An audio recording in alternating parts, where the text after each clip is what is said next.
Good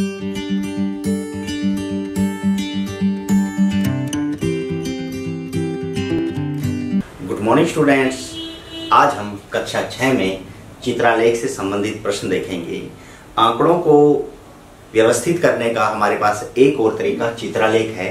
चित्रालेख आप प्रश्न number 5 में, 4 में भी देख सकते हैं। 4 मैंने छोड़ दिया है क्योंकि जब आप 5 कर लेंगे 4 आसानी से कर सकते हैं। ठीक है, एक चित्रालेख यहाँ आपको दिखाया गया है। चित्रालेख में क्या सूचना प्रदर्शित हुई है कि एक सह शिक्षा माध्यमिक विद्यालय की प्रत्येक कक्षा में लड़कियों की संख्या इस चित्रालेख द्वारा प्रदर्शित की गई है। लड़कियों की संख्या है सिर्फ कि पहली क्लास में कितनी लड़की हैं, दूसरी में कितनी लड़कियां, तीसरी में कितनी और 8वीं में कितनी।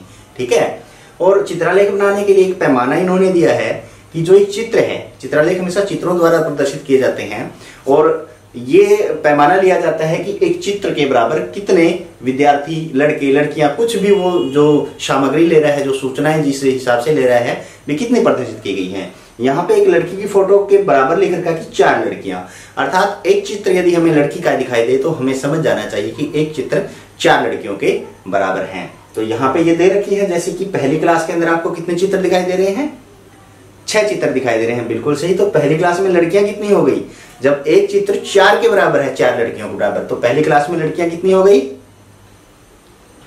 6 को 4 को गुना कर दें, 6 चौके 24 हो गई। बिल्कुल सही है। ठीक है, यहाँ पर यदि मैं दूसरी क्लास की बात करूं, दूसरी क्लास में 4 चित्र पूरे हैं, देखिए ध्यान से, और एक चित्र आधा है। अब 4 तो पूरे हो गए हैं, आधे का मतलब क्या हुआ, आधे का मतलब जो एक चित्र 4 लड़कियों के बराबर है, आधा चित्र कितने लड़कियों के बराबर होगा, 2 के बराबर होगा। बिल्कुल सही, उसका आधा हमें कर देना है बस। तो 4 चित्र यदि पूरे हैं तो 4 चित्रों से कितनी लड़कियां होगी, 4 चौके 16 हो गई, और आधे के लिए 2 और जोड़ दें, दूसरी क्लास में कितनी लड़कियां हमारे पास हो गई, 18 लड़कियां हो गई। ठीक है, इसी प्रकार तीसरी कक्षा में देखें, 5 चित्र हैं और 4 लड़कियां एक चित्र के बराबर हैं, तो 5 चौके 20 लड़कियां हो गई। उसी प्रकार चौथी क्लास में देख लें, 3 चित्र पूरे हैं तो 4 दिए 12 है, और एक आधा है तो 2 और जोड़ दें, उसके अंदर 12 तो 14 लड़कियां हो गई। 5वीं क्लास में 2 चित्र पूरे हैं तो 4 दूनी 8, और एक आधा है तो 8 और 2 10 लड़कियां उसके अंदर हो गई।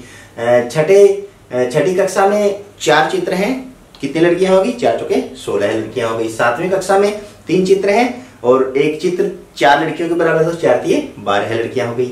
और 8वीं कक्षा में हमारे पास एक पूरा चित्र है और एक आधा चित्र है। एक पूरा चित्र 4 के बराबर, आधा चित्र 2 के बराबर, 4 और 2 हमारे पास कितनी हो गई, 6 लड़कियां हो गई। तो यहां से आप एक चित्रों के द्वारा ये सूचनाएं इस प्रकार देख सकते हैं। ये पहले ही आपको इसलिए बता दिया क्योंकि इसकी जरूरत पड़ेगी आगे आने वाले प्रश्नों में भी।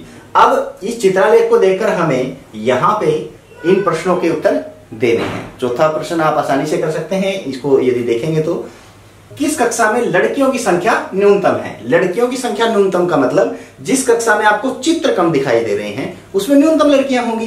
किस कक्षा में चित्र कम दिखाई दे रहे हैं, कक्षा 8 में। बिल्कुल सही, क्योंकि एक और आधा चित्र उसके अंदर बना हुआ है, तो कक्षा 8 में लड़कियों की संख्या सबसे कम होगी। और यदि वो सबसे ज्यादा पूछ लेता, भाई किस कक्षा में लड़कियों की संख्या सबसे ज्यादा है, तो सबसे ज्यादा चित्र आपको किसमें दिखाई दे रहे हैं, पहली कक्षा में दिखाई दे रहे हैं। बिल्कुल सही, तो सबसे ज्यादा लड़कियां पहली कक्षा में है। ठीक है, बी में क्या कक्षा 6 में लड़कियों की संख्या कक्षा 5 की लड़कियों की संख्या से कम है। क्या कक्षा 6 में कक्षा 5 से कम लड़कियां हैं। अब कक्षा 6 में तो 4 चित्र हैं और कक्षा 5 में 2 और आधा, तो किसमें ज्यादा हो गई, 6 में ज्यादा हो गई ना। और यहाँ पे कह रहा है कि क्या 6 में कम है 5 से, नहीं, 6 में कक्षा 5 से लड़कियों की संख्या ज्यादा है। ठीक है, कक्षा 7 में कितनी लड़कियां हैं, बताएं कक्षा 7 में कितनी लड़कियां, अभी हमने किया था, कितने चित्र हैं, 3, और एक चित्र कितनी लड़कियों के बराबर, 4 लड़कियों के बराबर, तो हमारे पास 4 दिए 12 है। कक्षा 7 में कितनी लड़कियां होगी, 12 लड़कियां हो गई। बहुत ही आसान है चित्रालेख को पढ़ना,